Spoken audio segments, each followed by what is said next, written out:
Hello and welcome to part 4. Now we're heading into what I call chapter 1. You might call it chapter later list, in a later video. The naming from the Laserdisc and the DVDs and so on, the chapter indexes in these digital formats have been named with, Jack doing this, Danny doing that, whatever, Wendy, whatever the names of each chapter is. And it is more than the 10 chapters in the movie. These are like 30 chapters or 40 or 50 chapters, something like that, right? And at least in one of these, the naming of the first driving to the Overlook is called Dies Irae, and that's why I use this name, because and I believe in the first DVD, Kubrick was still a driving force in how things were planned out, and it's probably blue stamped by him. I have tried to sort of go through the naming of the various chapters and see if I can draw some conclusions from that. And I don't think that there necessarily is much to go for there, right? But there's a difference between the chapters in the Laserdisc and the Blu-rays and DVDs. There are more chapters in the later versions, obviously, right? So there might be sort of you might be able to draw some conclusions there from how these chapters are arranged, but I think there are no big things to draw from that. Okay, one thing when we're starting the interview is that all these chapters are black screens, just like the black screen I mentioned earlier. As the doctor examines Danny, there's a black screen, you hear a sound, and then it's almost like it's a new chapter, right? So I think it's there's some importance in the blackness of these very simple black and white title screens. It might also be significant that there are the all capital text. I'm not sure what it might be, but it might be of importance. But what is most interesting about these chapters, and I've done some slides on it, and I'm trying to locate them because I think I need to mention them at some point. Maybe after an analysis of the runtime of the movie, that I'll go into some catching up various aspects of the movie after the initial analysis. I think that might be a good idea. But I might mention that the chapter selection for the movie is really strange, right? And I'm not the first one to point this out, but it's like the Tuesday, Thursday, Saturday, Monday, right? A month later is very loose, right? Then it's Tuesday and Thursday and so on. And there's also incredible imbalance in the length of the chapters. There's one chapter that is only about 1 minute long. It's the one where you see Jack stare into the light and it tracks or zooms in on his face, right? And they're out playing in the snow. That chapter is only about, I think it's something like 58 seconds or something like that. It's so short. While there's, I don't remember the name of it. Maybe it's Saturday. I don't remember exactly what title it is.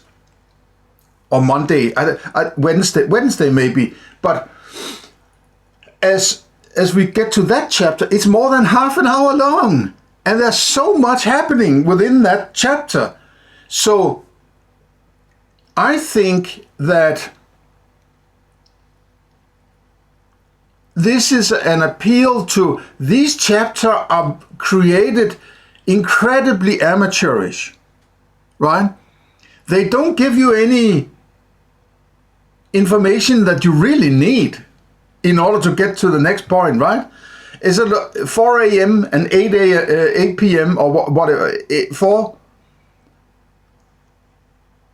Is it 4 I don't, you know, the last 2 chapters, right? It's like, is that 1 day later or 2 days later, or and why does it matter, right? I mean, if anything, it only sort of escalates the time frame in a way that the time jumps in the chapters get shorter and shorter. But it's the interview is not, that's a point in time, or maybe a small time frame, while a month later is a different kind of title that is sort of a jump in time rather, right? So it's quite helpless, this kind of chaptering of the movie in 10 chapters. And I think that there's something built into that. You have to see it as somebody who's not particularly smart, who's creating this story, right? And as the story progresses, the person telling the story is getting more and more excited or exaggerated and crazy and so on, and it gets completely useless, this chaptering, right? And there's also one thing that I might point out at that time when we get to the chaptering, right? Which I might make a particular video or some video where I will deal with it, that it's a 2-day jump every time. It's not Monday, Tuesday, Thursday, Friday. It's Tuesday, Thursday, Saturday, Monday, Wednesday, right? It's a 2-day jump every time. That's why. It's just, right? Is this because of the twins, right? The two days every time? And there's also some people who have made some analysis of trying to figure out, okay, so what is the date that the movie ends if you're following this calendar structure that is appealed to in these chapters? What day will you actually end up in? And that day depends on what year you're using. Are you using 1977, 78, 79, or even 1980 maybe, right? So you can, I have done some work on that also. I'm not sure if I'm going to, show it, but let me know what you think, right? If you have done some thinking about this chaptering, let me know, because I think it's there must be some kind of message quote built into it, right? Okay. So now we get to the interview, the first chapter in the movie. The first real chapter, sort of, right? Okay. The chapter title has been changed from Job Interview to in the King novel to The Interview. So this job is sort of removed from. I think it's important to keep the ambiguity in the movie.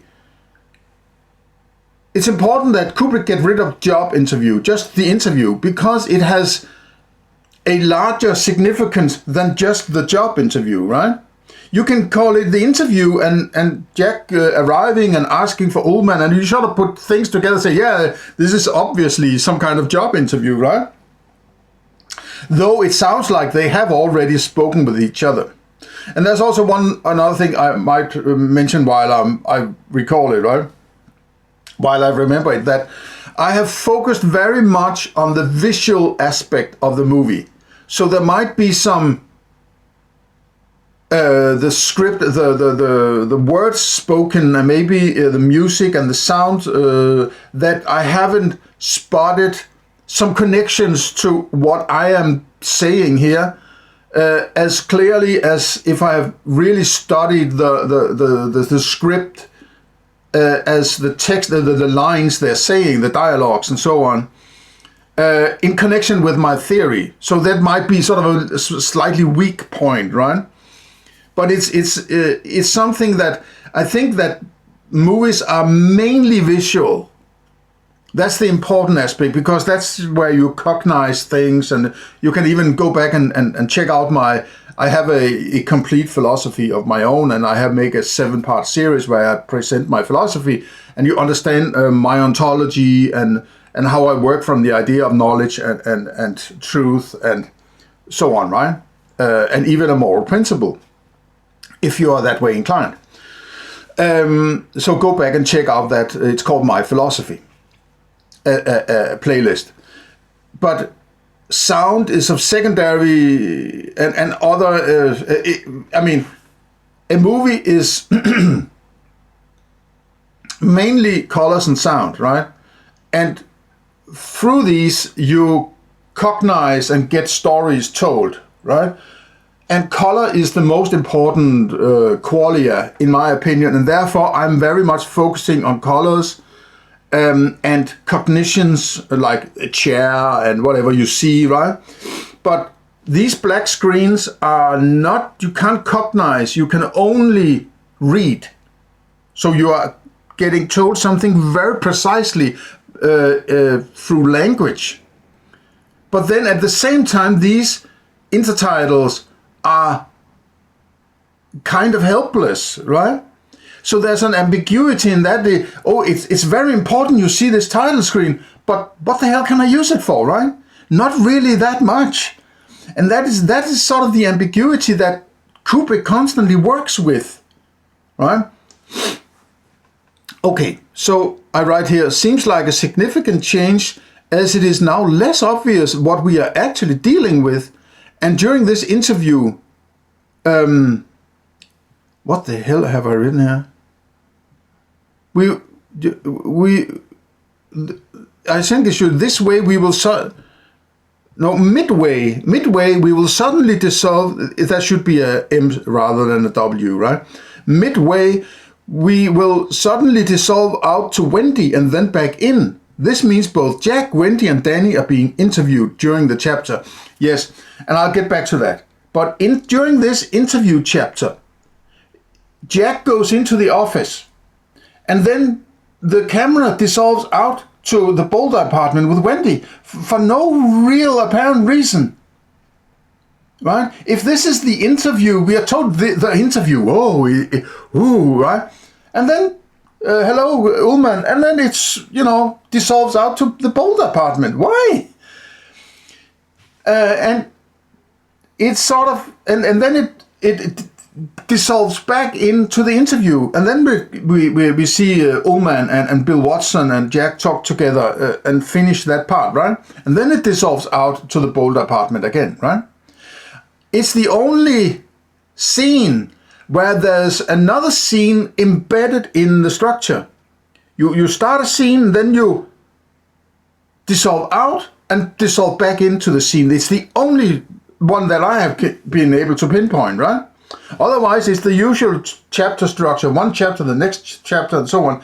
Here is embedded another scene into the scene, right? That's highly significant, I believe.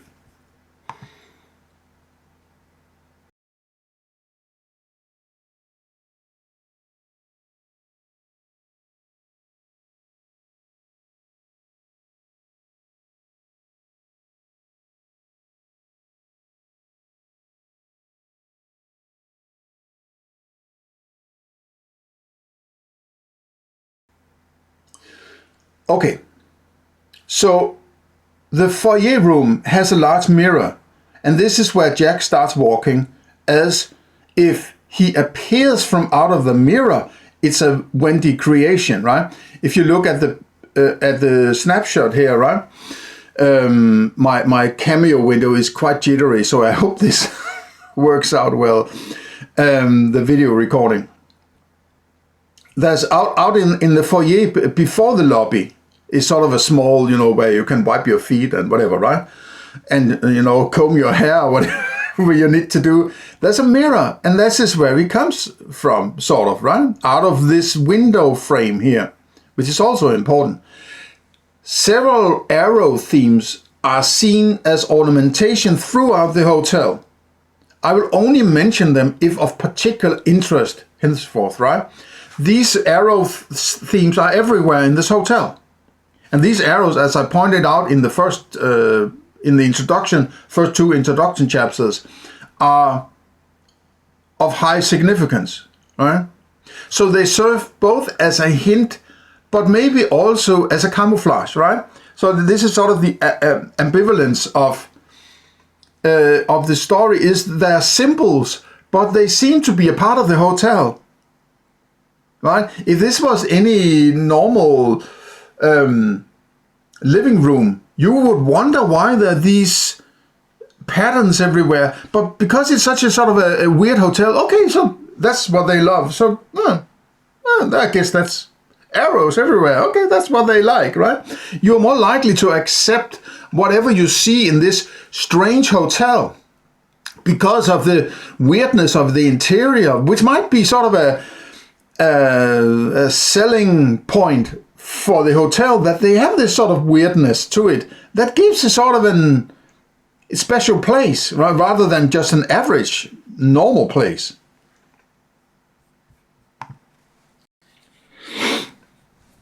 This sign between the doorway that Jack came through and Jack, there is this sign on the wall that's very much sort of phallic in its nature, its shape, right?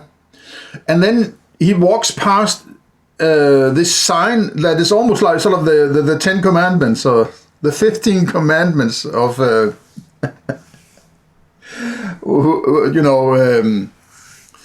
who's he called? I forget, Young Frankenstein, Mel Brooks and his 15 Commandments, right?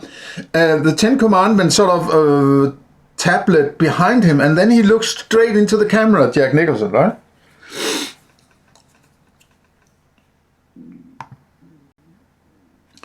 In front, between the camera and Jack Nicholson, there's a small table between these two chairs. There's also duality in those two chairs, right? And there's a guy sitting there reading a magazine. And on that small table there in front, between the camera and Jack, there is a camera, an SLR camera, right? Pointed towards the camera. So Jack is looking at the camera, and the camera, the photograph camera on the table is pointing towards the camera, so to say, right? And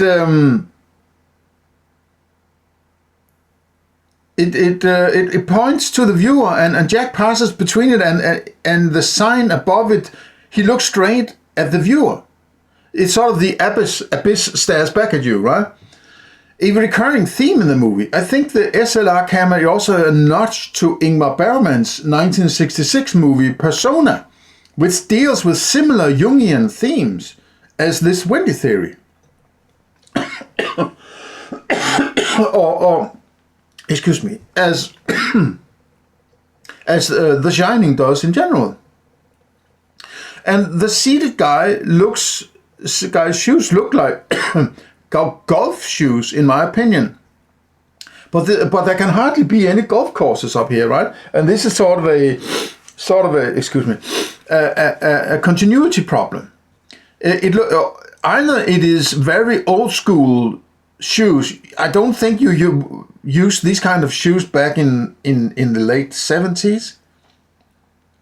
And if it's golf shoes, I mean, this is the strangest place to put some kind on the slope of a mountain at the tree line where there's snow most of the year.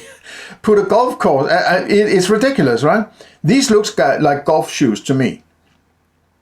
So, or if there are sort of 1920s, 30s kind of shoes, and that would be strange, right?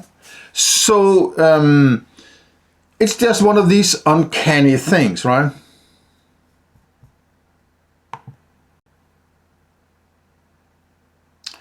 The window/door frame theme in the back is repeated again and again in the hotel. They're everywhere, also the elevator. So it's sort of the same kind of conceptual shapes and ideas embedded in these structures, right? The elevator is also derived from the same concept. The concept is a face, the face of a scared child, just like it is present on the original poster.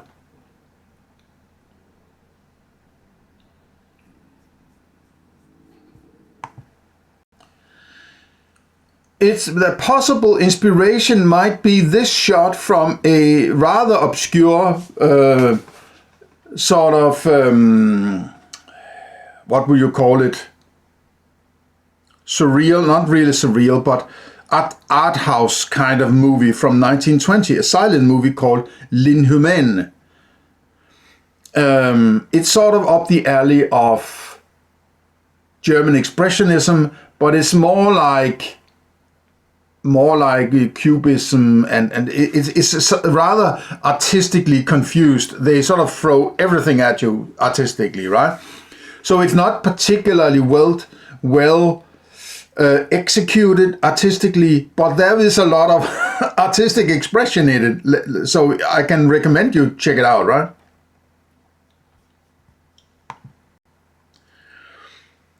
The people sitting in the background are more or less placed where Wendy later sees skeletons from the past. At least one of the women, the blonde, looks towards the camera as Jack passes. This blonde woman, I believe, will later pass behind Jack when he calls on the phone from the check-in counter, right?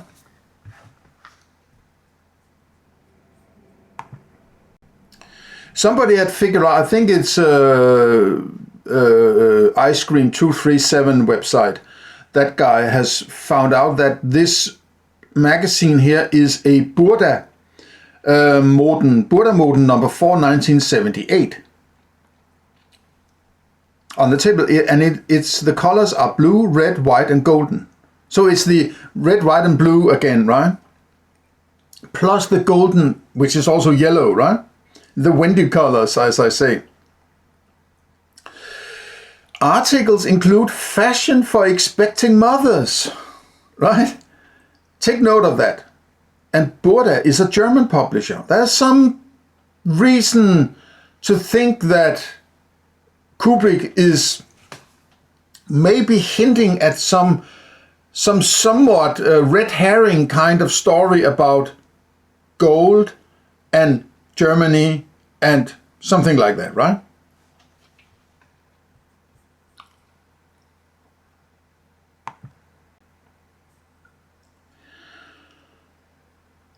As the camera view falls into symmetry,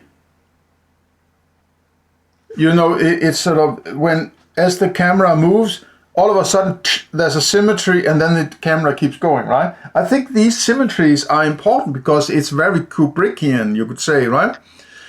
The waiter behind Jack is exactly under the chandelier, which is the roof or ceiling lamp there, right?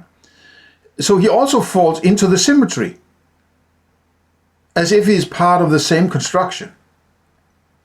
The two older ladies placed symmetrically under the window frame behind them are looking towards Jack/the camera, not the approaching waiter.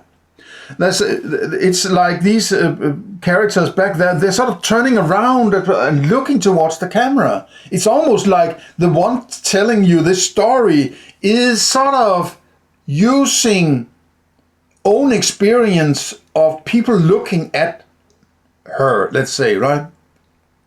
Because I'm convinced it's Wendy we're dealing with. So it's sort of the abyss staring back at you. I'll get back to that, right?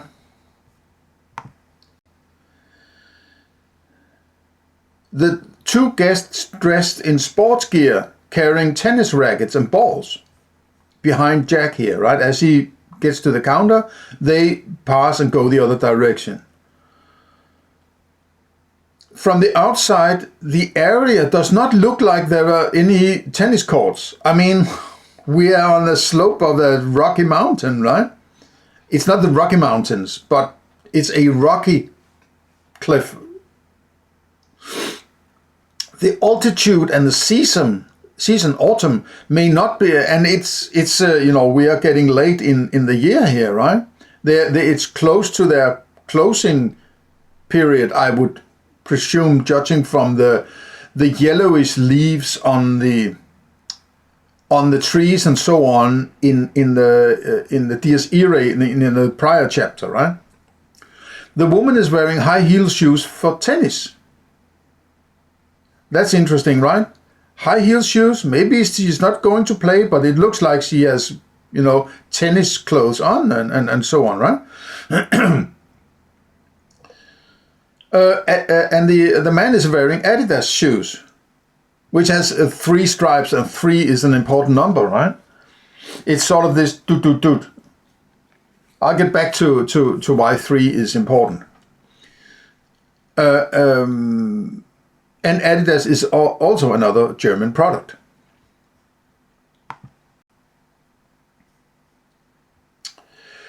Two persons are standing behind the door to the gold room. A waiter and a woman in a white dress which is slightly see-through. The waiter seems to be staring at Jack while the woman talks to him. There is a blood-red sofa behind them. So it's like it's inside this child's face. It's almost like it's behind the face. So we're sort of in the conscious or subconscious area of the person here, right?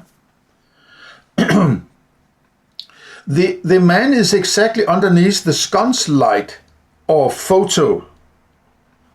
The person's he's standing where, in the end, the tracking shot into the photographs with the sconce light above the photographs, right? He's standing exactly where the movie ends. The persons are associated with the photographs behind them, I would say. The gold room sign has 2 pictures, 3 words, and 7 diamonds, right? It's 237, which is an important number, as you might be aware, right? The door frame is composed as 2x4 windows. Yeah, it's sort of, it seems to be a recurring theme, either 1x4, 4 boxes of 4 squares, or 4, hang on, I need to plug in some, hang on. 4 square, it seems to be an important aspect of the movie. It sort of keeps recurring, these 1x4 or 2x4 or something like that, right?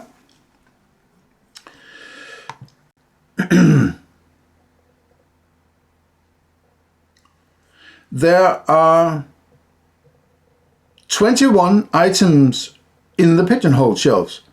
All 21 are visible in the 4K version. This full frame I'm using, there's a slightly something missing along the sides. It's sort of a little cut in, so there's a slightly more visible in the widescreen, right? So I wonder how much that the open mat or full frame that I'm working from here is not completely complete. So there's slightly more, but we are on the edges here, right? 21 items, which is 3 times 7, right?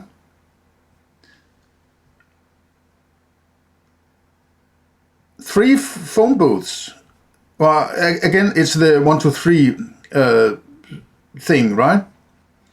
21 is the half of 42. And 21 also appears, I think several times, or these sort of numerology of numbers associating with 2, 3, and 7 recur in one way or another through the movie.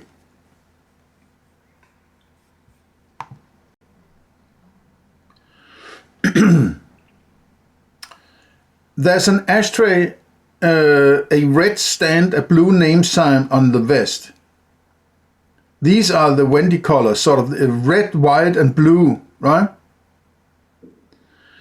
And the badge on the receptionist's vest says the Overlook. But why does the symbolized hotel on it have a red roof and seemingly yellowish tiles? It looks nothing like the roof on this hotel, as we saw it from the outside in the helicopter view, looks nothing like what is on the badge. This hotel actually looks more like the Stanley Hotel, which was the one in the Stephen King novel. The hotel that was an inspiration for Stephen King's novel, right? So it looks more like that one. So maybe Kubrick was aware of this and then put this small hint into the, I don't know, I mean, I'm guessing here, right? It's just a little odd to have this colorful logo for the mount for the hotel, while the hotel is basically gray. But you know, who knows, right?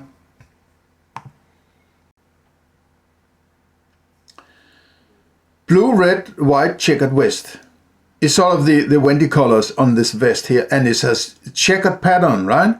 Just like I mentioned that the checkered pattern keeps recurring everywhere, not least in the cloth on the table we are going to see in the Boulder apartment, but also in her dress and or robe, and it's just everywhere in the shirts and there's a checker pattern everywhere, right? The writing pen stands and points towards Jack. These two pens, right? These on the desk, they point up towards Jack. These are actually two arrows. If there's this chain in the pen, these are two arrows, or these are two wolf ears, or they might even be subliminal for an erection and an ejaculation even, right? You see, and the red pens or the green pens that she's holding is also sort of pointing up towards Jack, as if she has some kind of erection, you could say. Now, I might be over-interpreting a bit here, right? But it's sort of, I'm just mentioning for the sake of mentioning it. I'm not, just because I've seen something doesn't necessarily mean that this is everything that Kubrick intended to do, right? But he might even have created various stuff maybe to as red herrings, so you might be over-interpreting and going in the wrong direction, because people trying to interpret this movie, those who are going in the wrong direction is almost as important as those going in the right direction in order to create a discussion. Is if everybody agrees about what is going on, there's not much to discuss. But if there's sort of red herrings everywhere where you might be go off track and venture into some theory that is crazy, like he's trying to tell you about the moon landing, for instance, right? Or that the movie is about the moon landing, but he's still telling you about the moon landing through these symbols. So you have to just keep the balance between where the main track of the story and what might be sort of off-road things that leads to nowhere. But I think he has planted a lot of shit in the movie also to kind of maybe misdirect you, as a term that he used in the interview, and that's a term as a director you don't use lightly. You don't use the term misdirection lightly unless you mean business, right? You don't talk about misdirection. And I don't have the original French language interview, so there might be some translation issues here. I'm not sure, but if you have a copy of the French interview and some background information on the Chimène interview, when it was performed, where it was performed, did he see the movie at Kubrick's place, or how the hell did this work? Because judging from the interview, he had seen the movie, and it must be almost like before the movie had premiere, or very soon after, something like that. So if you have some inside information or deeper information on that French interview, I would very much like some information. And if you have the French original, maybe you could I could buy the book, maybe, right? I haven't done that, so I didn't think that need to go that deep. But there might be something in the translation. So if you can help out, please. Right? Okay, so there might be a few Freudian things going on here in this. Yeah, you have this the two arrows, right? The pens. You have the two arrows, and there's also she's writing on these yellow papers. This might allude to the all work and no play papers. There's also this stand with Avis, these folders in this red stand behind her with the ashtray to the next to it, right? These also create red triangles. These red triangles are also both the ears and the triangles are arrows, right? Pyramids, and then red arrows that might allude to the Marlboro pack on the table next to the typewriter. When I talk about this smoking cigarette, which I did in the first chapter, right? So I'll go back to the Marlboro thing when we get to that in the movie.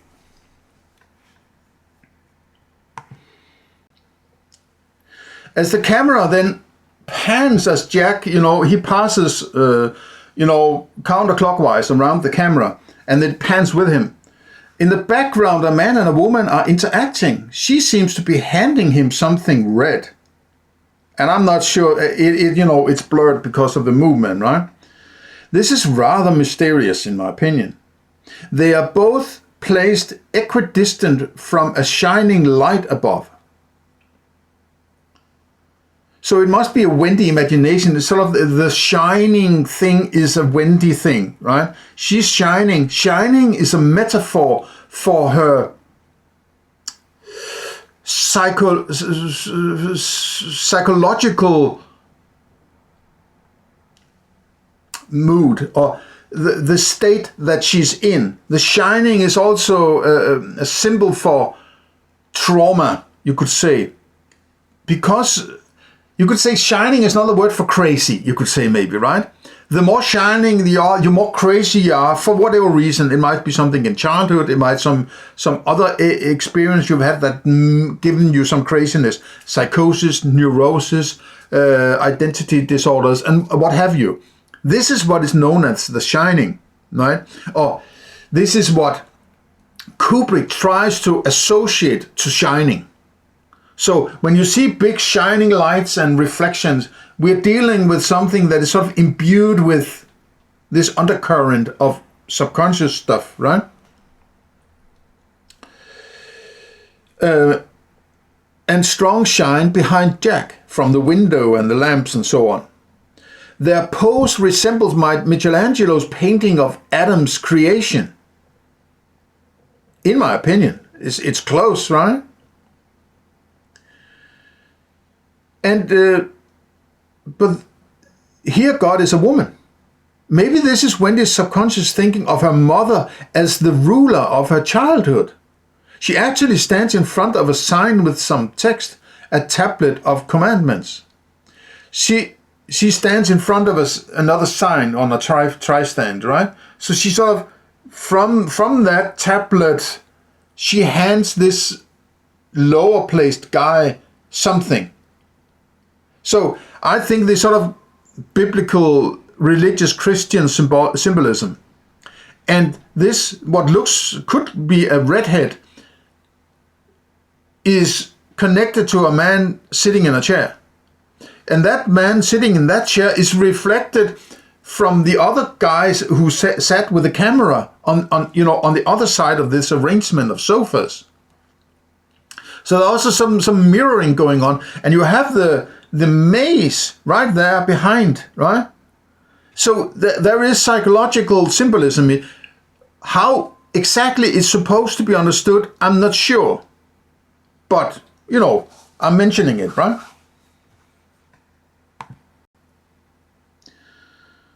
Okay, the panning of the camera slows down when the woman coming down the stairway, which is actually Vivian Kubrick in a cameo role, right?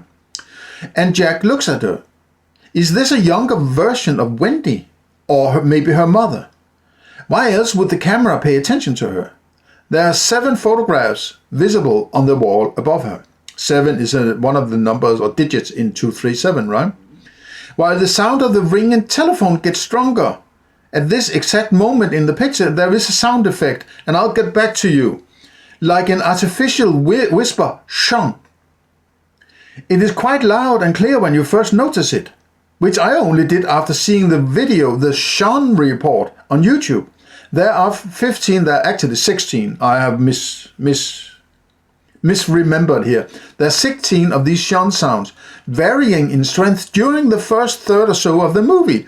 Then they disappear as far as I know. This is deliberate sound manipulation in the editing by Kubrick. And I think I made a complete small video on this Sean thing, which is sort of it's very mysterious. And I think you need to be careful what kind of conclusion you draw from this. But what I can say about this Sean thing, this one, when Jack looks at Wendy, I believe, right? Or Wendy she's walking with this, I think it might be actually a symbolism for Wendy's mother, but things start to blur. Is it her mother or is it Wendy herself, right? But she walks with something in her hands, and Susie, the secretary, would do the same thing in a moment. But as he looks towards Vivian Kubrick, there's a very clear sound, shung. It's so clear that I was simply baffled that I hadn't heard this before. I am really kind of disturbed by it, right? How much sound manipulation can people get away with in various places without me actually registering it? But what is even more crazy is now I hear it every time, even when I don't concentrate. And even in people dissecting the movie on YouTube, where they show this particular sequence, I hear that sound. They don't hear anything. And other places where I know that Sean sound is, I hear that all the time. All the time now. I don't even have to concentrate. It just registers. It's like a kind of programming. But how can you program a sound, giving a sound, and then not hear it? The sound programs you to not hear the sound. That's kind of disturbing to me, right? Because there's no doubt in my mind it's there. It's in all versions I have heard so far, right? It is there, and it is clear as day when you notice it. If you don't notice it, it's like you have been programmed not to hear it. How does that work? And I might deal with that in a separate video. I'm sort of planning on doing something on that, right? A man stands at the elevator with what looks like 2 fishing rods. I would say there's probably no fishing opportunities in this neighborhood. And down the hallway is the 2 + 3 + 2 = 7 rhombic pattern on the wall, and you will see a lot of that later, right? The plants near the elevator look rather ugly and half dead. The indent opposite to the elevator seems useless. Is it a mirror of the elevator? Is it sort of attempt at mirroring? You will see a bit more of it later, but it seems like it's some hollowness in the wall that is kind of useless, right? So,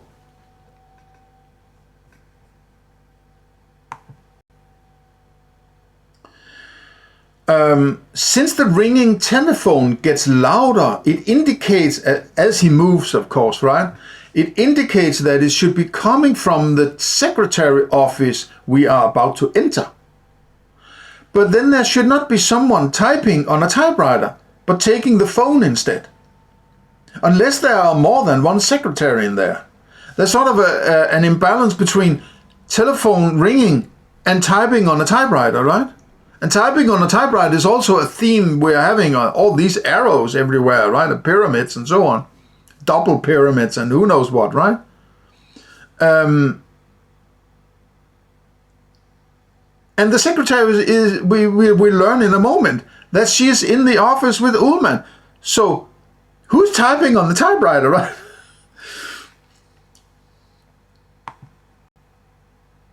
Okay, so as Jack enters this presumed secretary foyer room to Ullman's office, there's a 1x4, two of those, which creates a 2x4, the archive cupboards, right? And then there's, and I associate this with DSE array, but I'm getting back to that, right? I'll get back to that.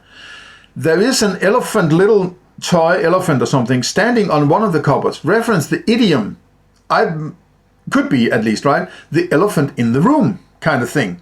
But it could also reference the ontological problem of the blind men and the elephant.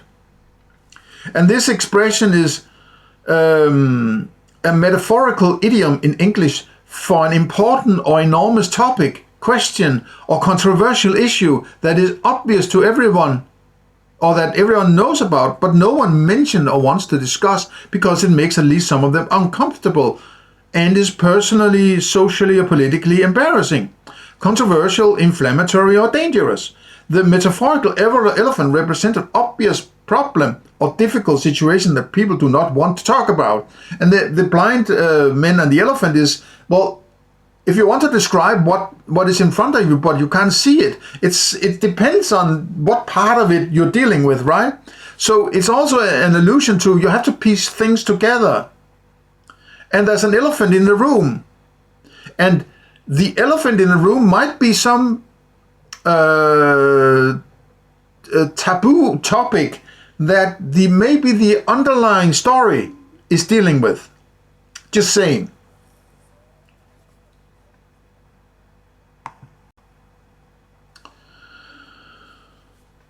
There is a sound of the use of a typewriter. That's Jack, and I have dealt with this, right? Susie is actually in Ullman's office, which Jack is about to enter, so Susie cannot be typing. So unless there is another secretary, the sound is not supposed to be there. So there must be two secretaries, right? Okay. Ullman gets up to shake Jack's hand. Secretary Susie stays behind the desk, as if she temporarily takes over the control of the hotel, right? You see the symbolism. Is Susie a representation of Wendy's mother, who she unconsciously connects with pulling the strings, right? She's a redhead, just like Ullman is and the doctor is, right? Susie stands in front of a curtain, as if she may be covering something or protect what the curtain hides. Susie imitates / approves the handshake by the way she holds her hands together right behind the hands of Jack and Ullman. Susie also holds a folder similarly to the girl in the stairway just before. Susie resembles the receptionist, a younger redhead, right? So there's this redhead thing going on here, right? With the women and Ullman. Ullman stands near a tray on his desk, resembling a subliminal erection. The microphone and the barometer are also behind him, are also phallic. Ullman is clearly associated with sex in some way for Wendy, right? It has been ridiculed, this guy who pointed this erection out, but I think it's actually completely on purpose. It's in order to sort of also, it's subliminal, right? It's kind of a subliminal thing. He works very much in the subliminal in this movie, obviously, right? But there's something about Susie standing there and Jack meeting Ullman, and they're all all in it together, right? So, okay. The shelf near the ceiling are very strange, at least to me. Big bowls with plants placed that high gives a notion of danger. They are unnecessarily cumbersome to water on a regular basis. The room has a dull red color, but still red. The plants add up to a red plus green theme going through the movie, which I associate with trauma plus sex, right? The shelves add strong symmetry lines that resembles the line in the Judgment Day's Triptych. If you see this memlings, and I'll get to in the next slide. I'll dive deeper into it, right? They see these two swords up at Jesus here, right? It's sort of, I think that seems to be something about it, right? And all the yellow and golden colors and the red robe he's wearing and so on, right? The shelves add strong symmetry lines that resembles lines in the Judgment Day Triptych, and I'll get to it in the next slide. There is an eagle in the window that resembles the devil in the Triptych and gives the wolf ears association again, right? You have these two pointing, wings on that guy there down below Jesus, right? Sort of also pointing upwards, but there's two arrows or two ears. It sort of resembles the same thing, right? It associates, in my opinion.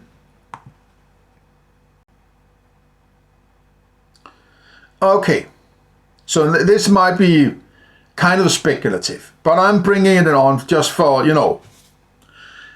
sort of kind of creating what might be going on subliminally with Kubrick, or what he's trying to do here, right? This is a reference from something that is, I think, correct me if I'm wrong, I think this is from Freud's The Uncanny, which was a book from 1918, right? But there's a particular guy who told about his dreams, which is known as the Wolfman now, right? It's quite famous. Okay, so what he said was, I dreamt that it was at night and that I was lying in bed. My bed stood with its foot towards the window. In front of the window there was a row of old walnut trees. I know it was winter when I had the dream and nighttime. Suddenly the window opened of its own accord, and I was terrified to see that some white wolves were sitting on the big walnut tree in front of the window. There were 6 or 7, right? 6 or 7 of them. The wolves were quite white and looked more like foxes or sheepdogs, for they had big tails like foxes, and they had their ears pricked like dogs, right? 2 arrows. And the 2 arrows on Jack Nicholson's forehead, right? Pricked like dogs when they paid attention to something. In great terror, evidently of being eaten up by the wolves, I screamed and woke up. My nurse hurried to my bed to see what had happened to me. It took quite a long while before I was convinced that I had only been a dream. I had such a clear and lifelike picture of the window opening and the wolves sitting there in the tree. At last I grew quieter, felt as though I had escaped from danger, and went to sleep again. And this should be, I might have screwed up the sources here, but at least this Wolfman thing is closely connected with psychology and subconscious and Freud and all that thing, right? And the uncanny and so on. So, if you have a window opening, it's almost like it's sort of a biblical triptych opening, right? And you have, it's a combination of Memling's triptych painting and the windows opening and the wolves looking in through the window. And the window sprockets, well, what's they called, the division of the window into squares is 2 by 4, right?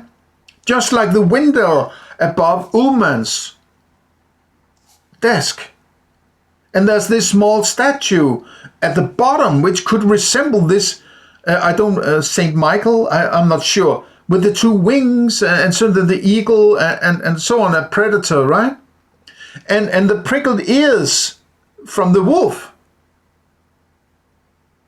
And Dies Irae is 2 by 4, right?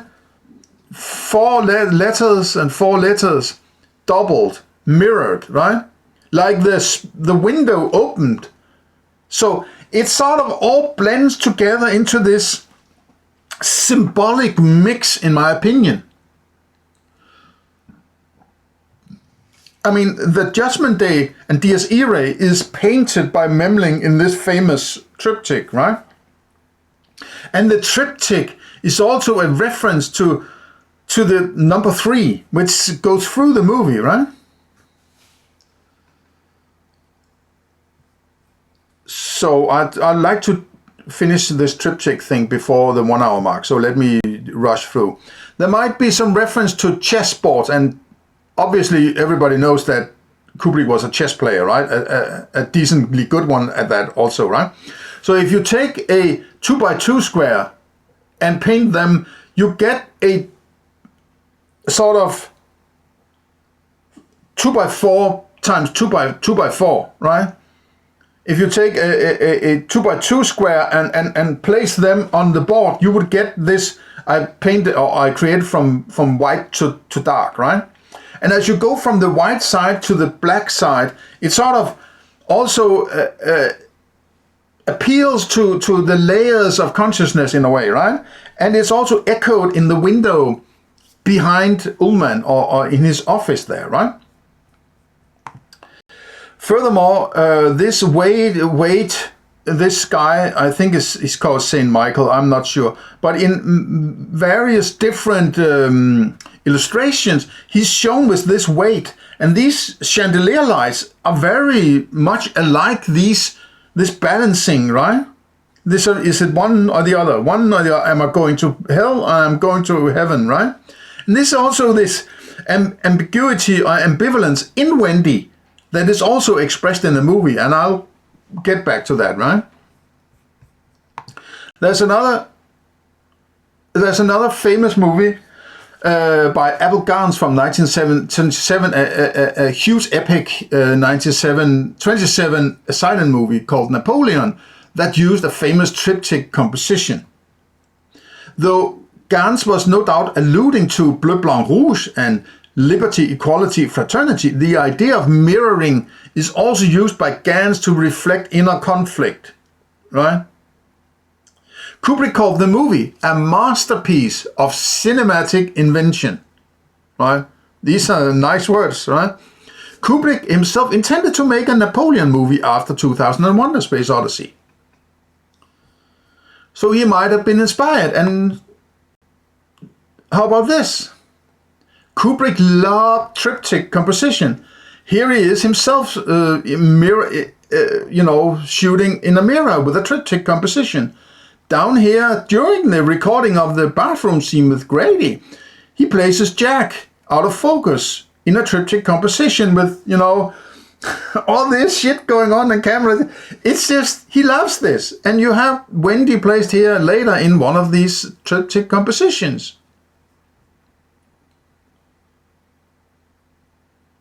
Okay, I think I'll stop here and we will get into the next part of the interview as Jack enters the office. So at least I've come something like 40 seconds into the movie now. So this tells you a bit about how deep I'm going in, right?